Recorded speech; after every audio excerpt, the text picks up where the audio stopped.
Commissioner साहब को hello ने RPF के staff ने शिट्ट्या वाजवायच्या आहेत आणि शिट्ट्या वाजवून प्रवाशांना सूचित करायचं आहे की रेल्वे वाहतूक बंद आहे, त्यांनी पर्यायी व्यवस्था करून आपले निवासस्थानी जावे। बाहेर बीएसटी बसेस लागले। आता isakal.com आहे देशातील नंबर 1 ची मराठी न्यूज वेबसाईट। प्रत्येक अपडेटसाठी isakal.com ला नक्की भेट द्या। बस स्टॉपला बसेस आहेत, पर्यायी व्यवस्था प्रायव्हेट टॅक्सी वगैरे आहेत। आजच्या दिवस सर्वांनी प्रशासनाला सहकार्य करून स्वतः बाय रोडने निवासस्थानी जावे। जास्त वेळ कोणी स्टेशनमध्ये थांबू नये।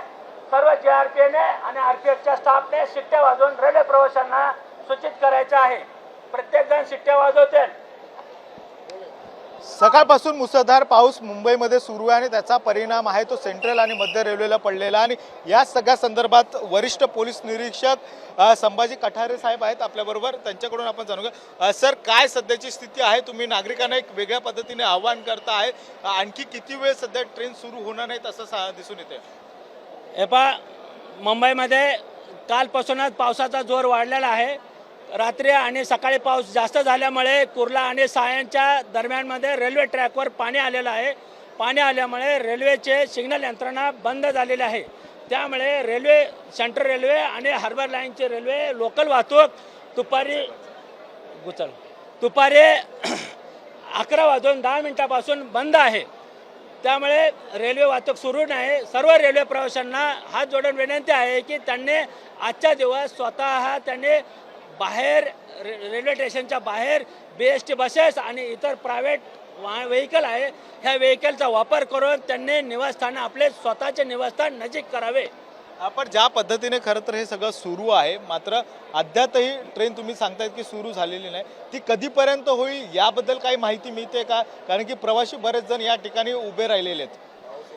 जोपर्यंत पावसाचं प्रमाण कमी होत नाही आणि रेल्वे ट्रॅकच्या मधलं पाणी कमी होत नाही तोपर्यंत रेल्वे व्यवस्था यंत्रणा चालू होणे शक्य नाही। हे कॉमनली सर्वांना माहिती आहे आणि ज्ञात आहे। सर्व प्रवाशांना जोपर्यंत सिग्नल यंत्रणा चालू होत नाही तोपर्यंत रेल्वे वाहतूक अप आणि डाऊनची चालू होणार शक्य नाही। पाऊस जरी कमी झाला तरी त्याला कमीत कमी 1 ते 1.5 तास यंत्रणा चालू करायला वेळ लागणार आहे। रेल्वे प्रशासनाकडून त्याच्याकडे प्रयत्न चालू आहेत, त्यांची तशी टीम देखील रेडी आहे। प्रशासनाकडून कुठल्याही दिरंगाई रेल्वे ठप्प होण्यासाठी होणार नाही याची रेल्वे प्रशासनाने आणि महाराष्ट्र पोलीस जीआरपी यांनी त्याच्याचबरोबर आरपीएफ देखील यांनी सगळेजण प्रयत्न करत आहेत। फक्त प्रवासी यांना एवढीच विनंती आहे की त्यांनी आजच्या दिवस स्वतःहून उत्स्फूर्तपणे पर्यायी व्यवस्था करून आपले निवासस्थान त्यांनी जावे, आपल्या कुटुंबामध्ये त्यांनी सुखाने राहावे। धन्यवाद। जय हिंद, जय महाराष्ट्र। पर्यायी व्यवस्था आहे ती खरी तर सुचवले जाते आहे। त्यामुळे आता ही कुठेतरी गर्दी आहे ती कुठे स्टेशनवरची कमी करण्यासाठी पोलिसांकडून ही वेगळ्या पद्धतीची अनाउन्समेंट आहे ती केली जाते। कारण की ट्रॅकवरचं पाणी आहे ते अद्यापही निघालेलं नाही आणि त्यासाठीच हा पर्याय व्यवस्था आता करण्यात यावी अशा पद्धतीची अनाउन्समेंट देखील आहे ते होताना पाहायला मिळते। व्हिडिओ जर्नलिस्ट अरविंद गणेश कवडे, साम टीव्ही मराठी, मुंबई।